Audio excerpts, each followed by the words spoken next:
What really happens when we die? Is death the end, or simply a transition into something deeper, more mysterious? For centuries, mystics, monks, and seekers of truth have asked this same question. But few spiritual texts have attempted to answer it in such a detailed and structured way as one ancient book, the Bardo Thodol, more famously known as the Tibetan Book of the Dead. But this isn't just a book about death. It's a Mappa guidebook to the afterlife, designed not only for the dead but also for the living. Rooted in the ancient teachings of Tibetan Buddhism, the Bardo Thodol reveals what happens to consciousness in the moments after death, in stages that unfold like a spiritual journey through light, shadow, and the vast space of mind itself. It is a teaching that's not only mystical, but incredibly psychological. It speaks of archetypes, mental projections, and the deep patterns of karma that pull us from life to life. In this script, we will walk through these sacred teachings step by step. We'll explore what Tibetan lamas believe happens in the three Bardostha transitional states of dying, the after-death realm, and the moment before rebirth. You'll see how our fears, desires, and even our attachments can shape what comes next, and how liberation is always possible, even after our final breath. Whether you're a skeptic, a seeker, or simply curious, this is a journey into the deepest mystery of all what lies beyond the veil of death. And what you learn might just change the way you live. The Tibetan Book of the Dead, known in Tibetan as the Bardo Thodolis, not just a book, it's a sacred transmission. Its purpose? To guide the soul through the most mysterious and uncertain experience of all, death. But where did this book come from? Who wrote it? And why has it remained relevant for over 1,000 years? The origin of the Bardo Thodol traces back to one of the most legendary figures in Tibetan history, Padmasambhava, also known as Guru Rinpoche. In the 8th century, Padmasambhava traveled from India to Tibet at the invitation of King Trisong Detsen to help establish Buddhism in a land then dominated by indigenous shamanic beliefs. But Padmasambhava wasn't just a monk, was a spiritual master, a Mahasiddha, known for his supernatural insight and mastery over the mind.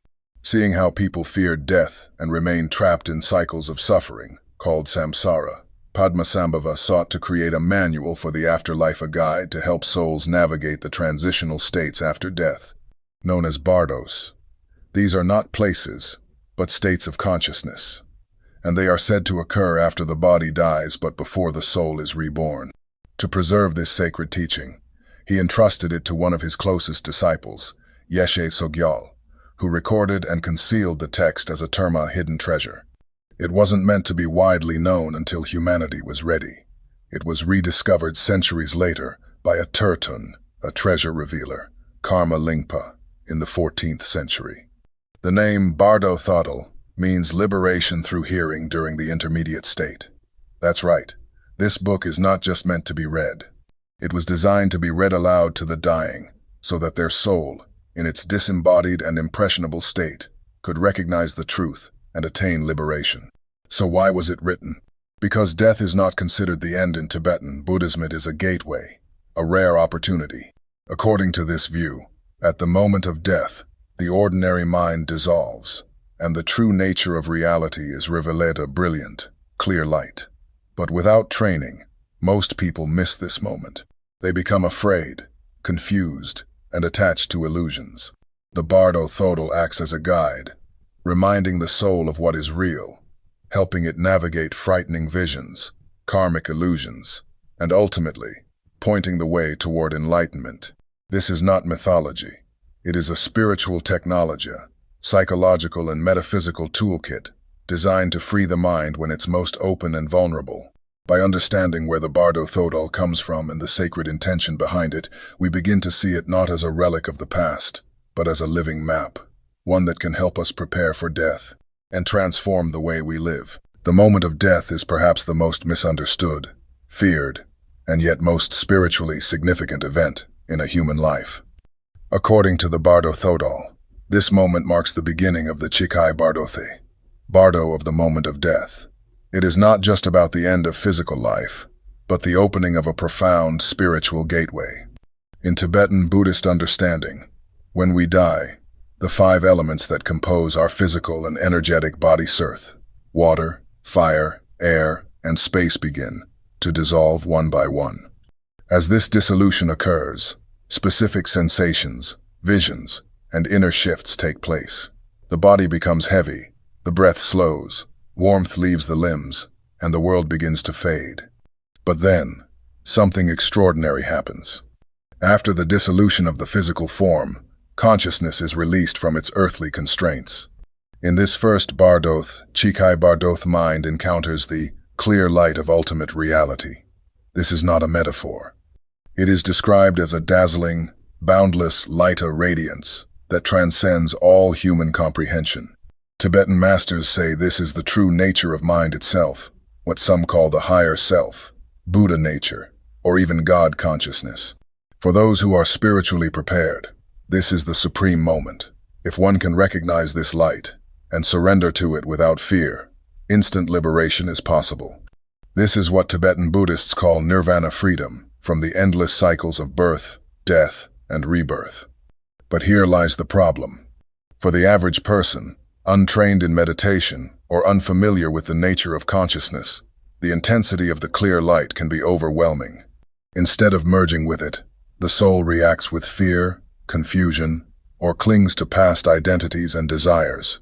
In that moment, the clear light becomes too much, and the soul misses the opportunity to be freed. Instead of liberation, the soul recoils and enters deeper bardos, filled with illusions and karmic projections. That is why the Bardo Thodol instructs practitioners to study these teachings while alive. The goal is to familiarize the mind with the experience of letting go, so that, in death, one can meet the clear light not as a stranger, but as one's true self. This teaching is not meant to be mystical fantasy. Modern neuroscience confirms that as the brain dies, people often report experiences of moving through a tunnel, encountering bright light, and feeling peace or unity. These near-death experiences may, in fact, be glimpses of the Chikai Bardo in action. But here's the key message. Death is not the enemy. Fear is. The Bardo Thodol shows us that the moment of death is actually a sacred initiation, a mirror held up to the soul. What you see in that mirror depends on your inner preparation. If you've trained your mind to let go, to be present, to recognize illusion, then death becomes not an end, but a final opportunity to awaken. After the soul misses the opportunity to merge with the clear light in the Chikai Bardo, it enters the second stage, the Chunyid Bardo, often called the Bardo of the experiencing of reality. But reality here does not mean the physical world. It refers to a vivid, dreamlike realm filled with visions, archetypes, deities, and projections of the soul's own mind. This Bardo is perhaps the most psychologically and spiritually complex phase of the death journey. According to the Bardo Thodol, the consciousness now encounters a series of 42 peaceful deities and 58 wrathful deities. These are not literal gods coming to judge or punish. They are symbolic representations of your own mind, your emotions, karmas, and inner archetypes. The peaceful deities appear first. They are serene, radiant beings embodying the enlightened qualities of compassion, wisdom, and clarity. Each one is linked to a particular aspect of consciousness. If the soul can recognize these deities as projections of its own enlightened nature, it can attain liberation, even at this stage. But again, recognition is rare. Why? Because most souls are still attached to identity, to desires, to the illusions of life. When these visions arise, they don't see their true nature. They either cling to the beautiful ones or recoil in fear from the terrifying ones. Then come the wrathful, didiesterifying, monstrous figures with flames, skulls, blood, and weapons. But here lies a deeper truth. These fearsome forms are not demons in the Western sense. They are expressions of your unintegrated shadow anger, fear, lust, pride, ignorance, and everything you denied or repressed in life. To the untrained mind, these beings are horrifying.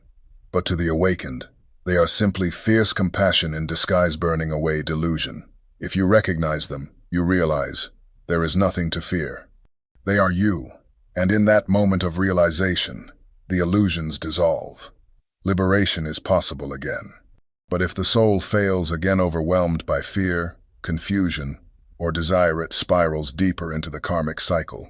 These visions then transform into personal karmic hallucinations, and the soul begins to fall into a more narrowed state, where individual ego and memory start reforming. This descent prepares the way for rebirth. Modern psychology has drawn fascinating parallels with this bardo. Carl Jung spoke of archetypes, the collective unconscious, and the integration of the shadow. He believed that the psyche must pass through symbolic death to become whole. What Tibetan mystics wrote centuries ago aligns with what psychologists now explore. The images we face at death are projections of our own inner world.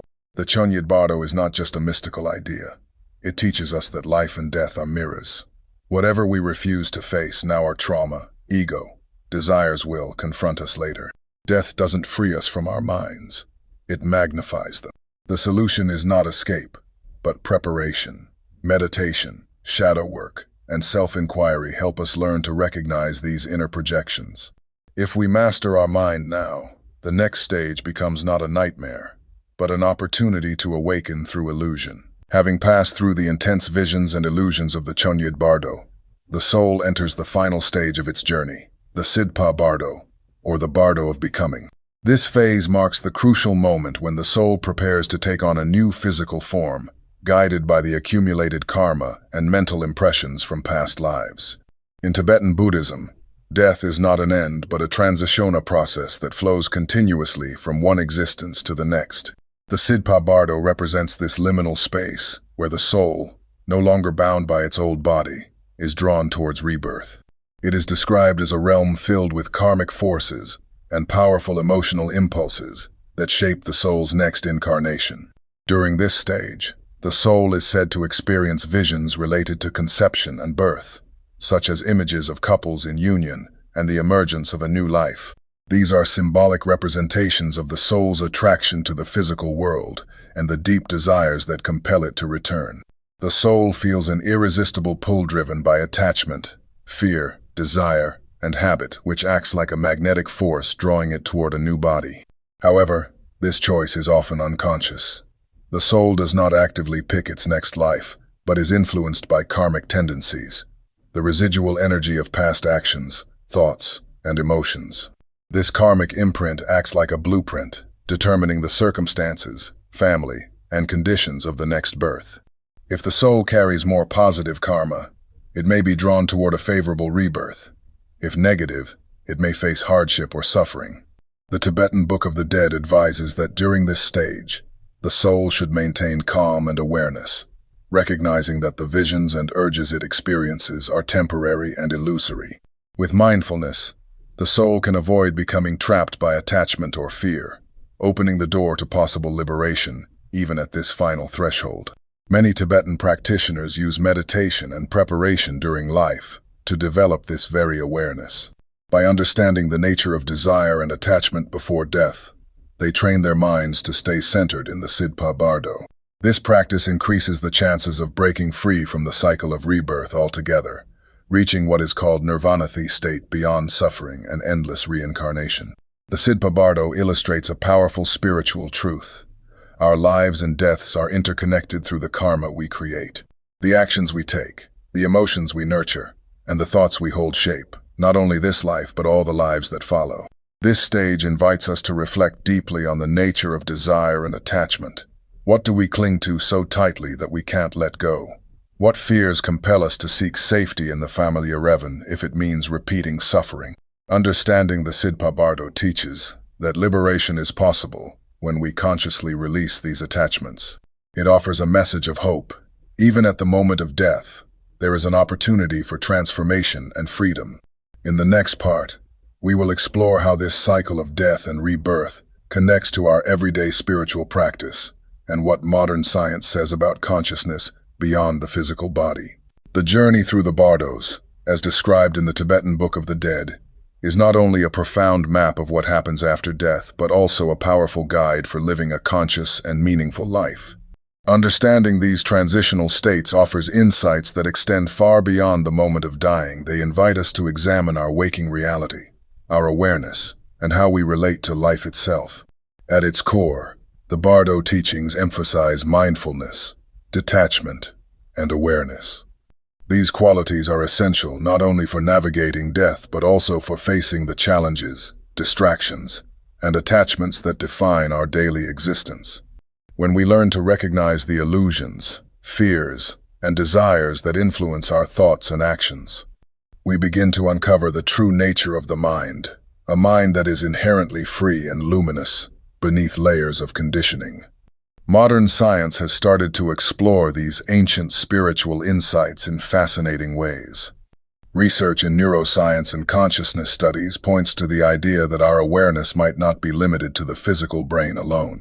Near-death experiences, out-of-body experiences, and reports of consciousness persisting beyond clinical death raise important questions about the nature of existence and the continuity of the mind. For instance, studies on electromagnetic fields and quantum phenomena suggest that consciousness may be linked to subtle energy fields beyond the body. Some researchers hypothesize that what we call the self is more than a product of neurons firing it, could be an aspect of a universal, interconnected field of awareness. This aligns closely with Tibetan teachings on the clear light, the pure, radiant essence of mind that shines beyond all physical and mental forms. The Bardo Thodol invites practitioners to recognize this light as their true nature, not only at death but in every moment of life. Practicing meditation, self-reflection, and detachment during our lives helps prepare the mind for the moment of death, but it also transforms how we experience living. We become less reactive, more compassionate, and more attuned to the present. We start seeing ourselves not as isolated beings, but as part of a vast, interconnected whole. Moreover, the teachings encourage us to face fear and attachment head-on, not by avoiding them, but by understanding their origins and letting them dissolve. Fear often arises from our attachment to identity, security, and permanence. Yet the Bardos remind us that all of these are transient and ever-changing.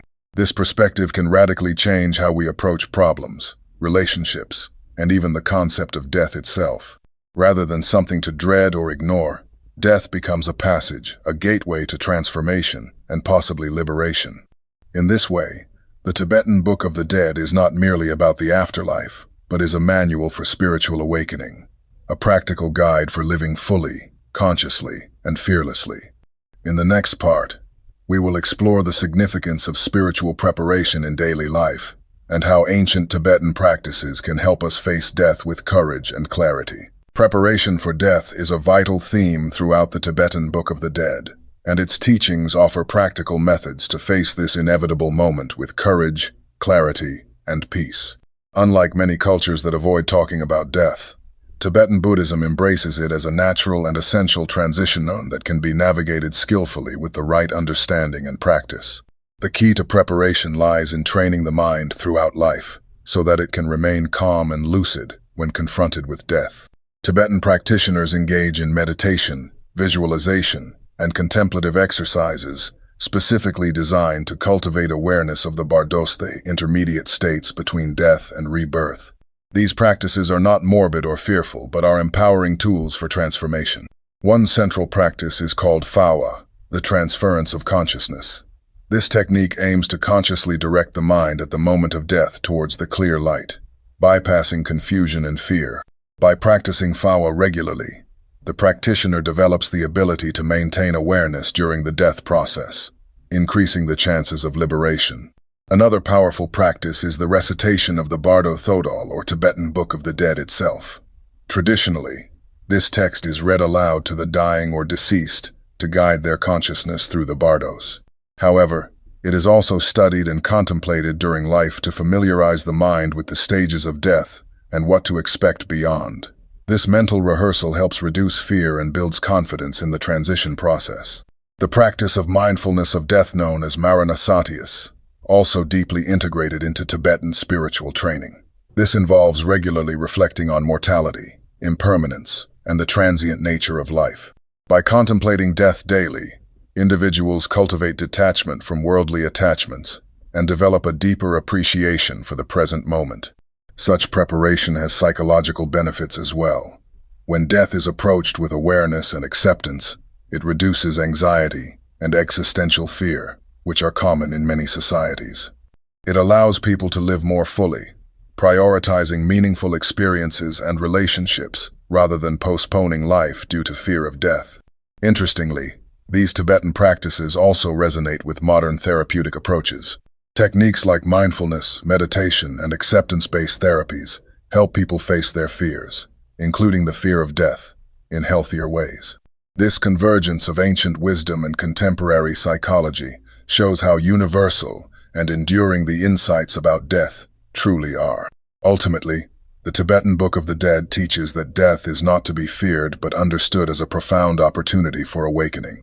Preparing for it mindfully means embracing life fully, recognizing the impermanence of all things, and cultivating compassion for oneself and others. In the final part, we will delve into how these teachings can inspire a deeper transformation, not only at the time of death but throughout one's entire spiritual journey. The Tibetan Book of the Dead offers profound insights not only about what happens after death, but also about how we can live more meaningfully in the present moment. Its teachings emphasize that life and death are deeply interconnected, two sides of the same coin, and understanding this connection can lead to true spiritual transformation. One of the core lessons is that death is not an end, but a transition, a doorway to new possibilities. This understanding invites us to shift our perspective from fear and avoidance to curiosity and acceptance. When we accept the impermanence of life, we free ourselves from the illusion of permanence that often causes suffering and attachment. The book's detailed map of the Bardosthe intermediate states reminds us that life itself is full of transitions, and that each moment carries the potential for awakening. Just as the soul moves through the bardos after death, our consciousness experiences different states throughout life, moments of clarity, confusion, joy, and suffering. Recognizing these as natural stages helps us develop greater patience and compassion for ourselves and others. The practices encouraged by the Tibetan Book of the Dead meditation, mindfulness, and contemplative reflection are tools for developing this awareness. They train the mind to remain present, alert, and open to the deeper truths beneath everyday experiences. Through these practices, we can begin to see beyond the surface of reality, connecting with the clear light, the pure, unchanging nature of consciousness described in the text. Moreover, the book encourages us to confront our fears and attachments honestly. The visions described in the Bardosthe, peaceful and wrathful deity, are symbolic representations of aspects of our own psyche, our hopes, desires, fears, and unresolved emotions. By facing these internal experiences without judgment, we can heal and integrate them, moving toward wholeness and liberation. This journey is not only about death, but about living fully and consciously. The Tibetan Book of the Dead challenges us to live each day as if it were our last, embracing the preciousness of life and the inevitability of change. This mindset nurtures gratitude, humility, and a deeper connection with all beings. In a modern context, these teachings inspire us to rethink our relationship with mortality and spirituality. They invite dialogue between ancient wisdom and contemporary science, psychology, and philosophy, bridging gaps to enrich our understanding of existence. Ultimately, the Tibetan Book of the Dead is a guide to awaken, an invitation to awaken from the illusions of self and ego, to realize our true nature, and to embrace the mystery of life and death with courage and grace. As you reflect on these teachings, consider how they might influence your own life and death journey. What fears can you face? What attachments might you release? How can you live more fully aware of the preciousness of each moment? Thank you for joining this exploration.